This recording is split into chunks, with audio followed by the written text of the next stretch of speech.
Quel est le principal défaut des profils d'attachement insécures évitants? Je suis Sophie Patterson, je m'occupe des profils d'attachement insécures évitants, comme je viens de le dire, chaotiques, et aussi désorganisés et aussi anxieux. Alors, j'accompagne des personnes qui veulent travailler sur elles pour évoluer et sortir de leur profil insécure surtout.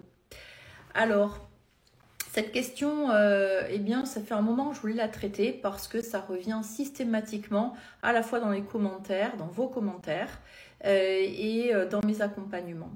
Donc, souvent, on me dit, Sophie, la personne avec qui je suis, alors ça peut être homme ou femme indifféremment, là pour le coup, il n'y a pas de différence. De profil évitant, j'entends bien.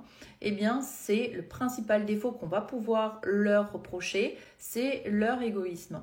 Parce que bien souvent, on a des personnes qui ne posent pas forcément de questions sur ce que l'on peut faire, ce qu'on va être amené à entreprendre, comment est-ce qu'on va pouvoir passer notre soirée, comment on a passé la veille, notre journée, etc.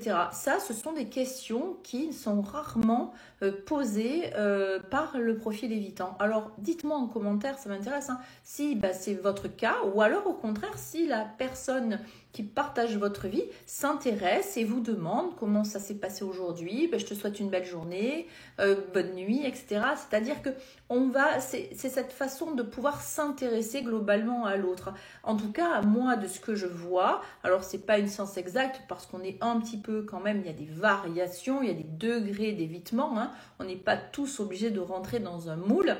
Mais quand même, c'est quelque chose que je constate régulièrement. On va dire, ce n'est pas tous les jours où on me dit, Sophie, franchement, il ou elle, j'ai l'impression que ça lui est complètement égal et ne s'intéresse pas à ce que je fais. C'est surtout ce que je voulais dire dans cette vidéo-là. Et c'est quelque chose, un sentiment assez partagé par les uns et les autres. Évidemment, ça cause une souffrance chez soi parce qu'on se dit, est-ce que je suis suffisamment intéressant? Est-ce que la personne tient à moi? Est-ce que franchement, je suis importante pour elle ou pour lui, hein, enfin pour la personne évitante? Et ça, c'est d'autant de questions souffrantes finalement qu'on a du mal à gérer au quotidien avec un profil d'attachement évitant. Donc n'hésitez pas à me dire ce que vous en pensez, si c'est le cas pour vous et comment en fait ça vous fait, qu'est-ce que ça vous fait à l'intérieur et quelle peur ça engendre chez vous aussi. N'hésitez pas à me le dire.